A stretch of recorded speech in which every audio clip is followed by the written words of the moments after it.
Misteri emas Soekarno di Bank Swiss, fakta atau mitos? Assalamualaikum warahmatullahi wabarakatuh. Kembali bersama tutorial. Kali ini kita akan membahas tentang misteri yang sudah lama beredar di Indonesia, yaitu tentang emas Soekarno yang disimpan di Bank Swiss. Konon jumlahnya mencapai 57 ton. Wow, fantastis. Benarkah ini fakta atau hanya mitos belaka? Presiden Soekarno dikenal sebagai pemimpin karismatik yang membawa Indonesia menuju kemerdekaan. Namun di balik kepemimpinannya terdapat misteri tentang kekayaannya yang disimpan di luar negeri. Konon Soekarno memiliki rekening rahasia di Bank Swiss yang berisi emas batangan senilai triliunan rupiah. Isu tentang emas Soekarno di Bank Swiss pertama kali muncul di tahun 1970-an. Saat itu, seorang jurnalis bernama Peter Dale Scott menerbitkan sebuah buku berjudul The War Conspiracy, JFK, Castro, and Vietnam. Dalam bukunya Scott menyebutkan bahwa Soekarno memiliki rekening rahasia di Bank Swiss yang berisi emas batangan senilai 57 ton. Ngomong-ngomong, apakah Presiden Soekarno pernah ke Swiss? Tahun 1961, Presiden Soekarno mengunjungi Swiss untuk bertemu dengan Presiden Swiss Max Petitpayer dan membahas hubungan bilateral antara Indonesia dengan Swiss. Di tahun 1964, Soekarno kembali mengunjungi Swiss untuk menghadiri konferensi PBB tentang perdagangan dan pembangunan UNTEC di Jenewa. Selain itu, Soekarno juga dikabarkan pernah mengunjungi Swiss secara diam-diam untuk berobat. Namun, informasi ini tidak dapat diverifikasi secara resmi. Kalau memang ada emas yang disimpan di Swiss, apa nama banknya? Nama bank Swiss yang disukan menyimpan emas Soekarno di Swiss adalah Union Bank of Switzerland, UBS. Namun perlu diingat bahwa tidak ada bukti konkret yang menunjukkan bahwa emas tersebut benar-benar ada di bank tersebut. Karena UBS juga membantah klaim ini dan mengatakan bahwa mereka tidak memiliki catatan tentang rekening atas nama Soekarno.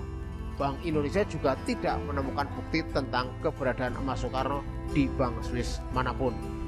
Kalau memang ada, siapakah yang berhak mencairkannya? Jika emas Soekarno di Bank Swiss benar-benar ada, maka yang bisa mencairkannya adalah ahli waris yang sah dari Presiden Soekarno. Ahli waris yang sah ini dapat dibuktikan dengan dokumen resmi seperti surat wasiat atau akta warisan. Namun perlu diingat bahwa proses pencairan emas di Bank Swiss tidak mudah.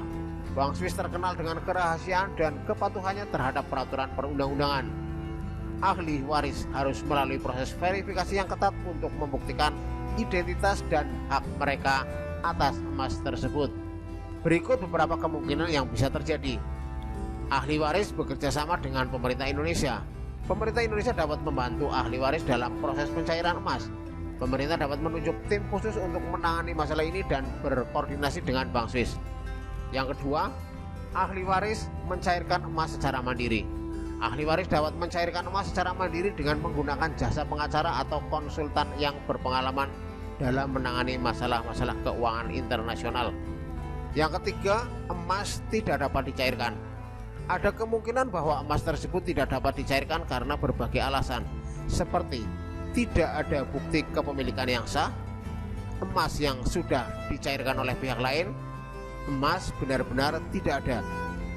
Kesimpulannya, jika emas Presiden Soekarno di Bank Swiss benar-benar ada, maka yang bisa mencairkannya adalah ahli waris yang sah dengan melalui proses verifikasi yang ketat. Kalau memang benar-benar ada, bagaimana cara mengantarkan emas yang 57 ton sampai ke Swiss ya? Jika emas 57 ton milik Soekarno benar-benar ada di Swiss dan diasumsikan bahwa emas tersebut diangkut pada masa pemerintahan Soekarno antara tahun 1945 sampai 1967, maka beberapa kemungkinan moda transportasi yang digunakan untuk mengangkut emas tersebut adalah satu, kapal laut. Pada masa itu kapal laut merupakan moda transportasi utama untuk perdagangan internasional. Emas diangkut dalam peti kemas khusus yang diamankan dengan ketat di atas kapal laut. Pengiriman melalui kapal laut relatif lebih murah, namun membutuhkan waktu yang lama. Yang kedua adalah pesawat terbang. Pesawat terbang merupakan moda transportasi yang lebih cepat dibandingkan kapal laut. Emas dapat diangkut dalam peti kemas khusus yang diamankan dengan ketat di dalam pesawat. Pengiriman melalui pesawat terbang lebih mahal dibandingkan kapal laut, namun jauh lebih cepat. Kombinasi kapal laut dan pesawat terbang. Ada kemungkinan emas diangkut dengan koordinasi dua moda transportasi ini. Emas dapat diangkut dengan kapal laut terlebih dahulu ke negara transit, kemudian diterbangkan ke Swiss dengan pesawat terbang. Cara ini menggabungkan keuntungan dari kedua moda transportasi, yaitu biaya yang relatif murah kapal laut dan kecepatan pesawat terbang. Artinya, kalau emasnya benar-benar ada, akan melibatkan banyak orang atau saksi tentang keberadaan emas tersebut kan? Benar sekali. Jika emas 57 ton milik Soekarno di Swiss benar-benar ada, maka akan melibatkan banyak orang atau saksi tentang keberadaan emas tersebut.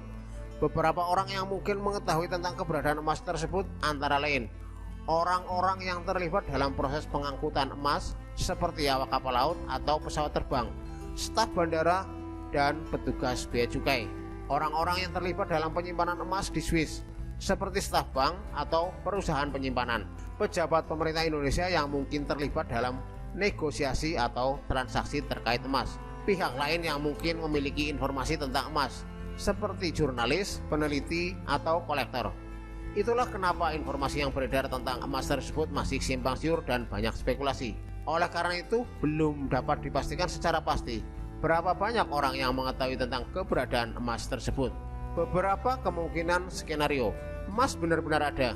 Jika emas benar-benar ada, maka kemungkinan besar orang yang terlibat dalam pengangkutan, penyimpanan, dan transaksi emas tersebut akan mengetahuinya.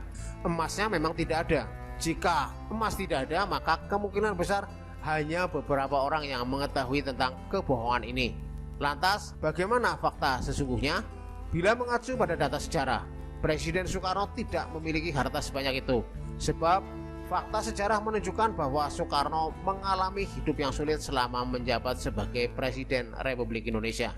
Dalam wawancara dengan jurnalis Amerika Serikat Cindy Adams, Soekarno mengaku bahwa gajinya selama jadi presiden hanya 220 US dollar atau setara dengan 3,41 juta dengan acuan asumsi kurs hari ini, yaitu 15.541 per US dollar. Selain itu, Soekarno menyebut bahwa ia tidak memiliki rumah dan tanah. Maka dari itu wajar jika proklamator itu hidup dari istana ke istana yang dimiliki oleh negara. Bahkan Soekarno mengaku pernah dibelikan piyama oleh duta besar saat kunjungan ke luar negeri karena ia menggunakan baju tidur yang sudah sobek. Adakah kepala negara yang melarat seperti aku dan sering meminjam-minjam dari ajudannya? Kata Soekarno kepada Cindy Adams, dikutip dari Bung Karno, penyambung lidah rakyat Indonesia 1964. Lebih lanjut, Soekarno menyebut bahwa ia pernah hampir diberi gedung secara patungan oleh rakyat, namun ia menolak dengan alasan tidak ingin merepotkan. Putra pertama Soekarno, Guntur Soekarno Putra, membenarkan pernyataan ayahnya itu.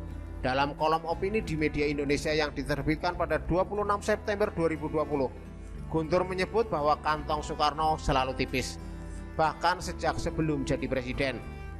Ia juga menyebut tidak heran kalau ayahnya kerap meminjam uang kepada sahabatnya sejak zaman pergerakan, salah satunya Agus Muhsin Dasad. Sebagai presiden, Bung Karno adalah presiden yang paling miskin di dunia ini. Ia tidak punya tanah, tidak punya rumah, apalagi logam-logam mulia seperti yang digembar-gemborkan orang selama ini, kata Guntur. Sejarawan Indonesia Ong Hok Ham juga membantah rumor harta segunung Soekarno melalui tulisan Kuasa dan Negara 1983. Ong membantah cerita itu dan mengungkapkan fakta sejarah yang sesungguhnya. Salah satu cerita yang disangka adalah Soekarno yang mewarisi kekayaan kerajaan Mataram Islam. Ong mengatakan, tidak mungkin ada seseorang mewarisi harta dari kerajaan kuno, apalagi mewariskan batangan emas. Masalahnya, harta kerajaan kuno tidak sebesar yang dibayangkan. Apalagi saat itu Mataram Islam disebut masih punya utang kepada VOC. Ong juga menyebut kalau kisah harta Soekarno sebenarnya bisa dipatahkan dengan argumen sederhana. Jika punya emas, seharusnya Soekarno tidak melarat hingga akhir hayatnya. Jadi, masihkah kalian percaya kalau emas Soekarno di Bank Swiss itu benar-benar ada? Jangan lupa like, subscribe, dan share video ini. Semoga bermanfaat. Sampai jumpa di video selanjutnya. Wassalamualaikum warahmatullahi wabarakatuh.